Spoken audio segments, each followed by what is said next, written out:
আজকের মেট্রোটা এতটাই ফাঁকা দেখে তো আমি মুগ্ধ হয়ে গেলাম। আগের বগিগুলো তো আরোই ফাঁকা ছিল। হ্যালো সবাইকে, এটা হচ্ছে মায়ের আউটফিট আর আজকে কিন্তু লোকেশনটা একদম চেঞ্জ লোকেশন। আর এটা হচ্ছে আমার আউটফিট। আমরা অনেক বছর আগে এসেছিলাম, হয়তো 18-এ এসেছিলাম, আবার এখন এসেছি। সত্যি কথা বলতে আমার কিন্তু খুবই ভালো লাগছে। আমার মনে হচ্ছে ভিক্টোরিয়ার থেকে এখানটা বেশি ভালো লাগছে। বছর ধরে আমি বনিকে বলি যে আমাদের বাড়ির পাশেই আমরা ঘুরতে আসি না। বনি বলে না যাব না, ভিড় ভিড় করে।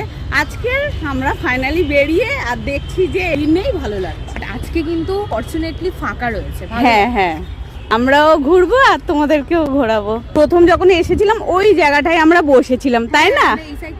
এই সাইডে আসিনি। হ্যাঁ, আমরা এখন গ্রাউন্ডটাই চলে এসেছি। এটা কিন্তু পুরো ফাঁকা।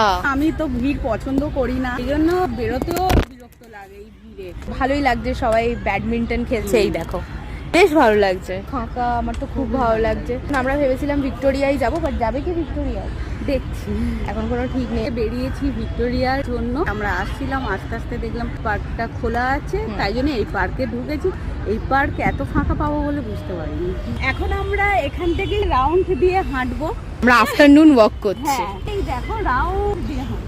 গাছ আছে বলে বেশি ভালো লাগছে। কলকাতা শহরে নেচার বলতে এখানে আছে, ময়দানে আছে, ভিক্টোরিয়াতে আছে। দিকটা দেখো কি ভালো লাগছে। মা দেখো এখন 42টা দেখছে এক মন দিয়ে। চারিপাশ থেকে দেখা যায় আমাদের কলকাতায়। হ্যাঁ সত্যি কথা, কলকাতা চারিপাশ থেকে দেখা যায়, এতটাই বড়। এখানে দেখো গাঁদা ফুলগুলো বসিয়েছে চারা।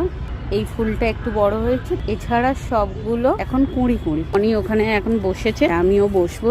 অনেকক্ষণ আমরা হাঁটলাম, বসবো একটু। ঘুরেও নিয়েছি আমরা, খুব মজা করেছি দুজনে মিলে। কিন্তু ভিক্টোরিয়ায় আর যাওয়া হলো না, তাই না? হ্যাঁ, এখানটায় ফাঁকা বলেই ভালো লাগছে। হ্যাঁ, আমরা যখন এসেছিলাম তখন বেশ ফাঁকা ছিল, এখন আস্তে আস্তে অনেকটাই ভিড় হয়ে গেছে। অনেকে খেলছে। হ্যাঁ এই দেখো।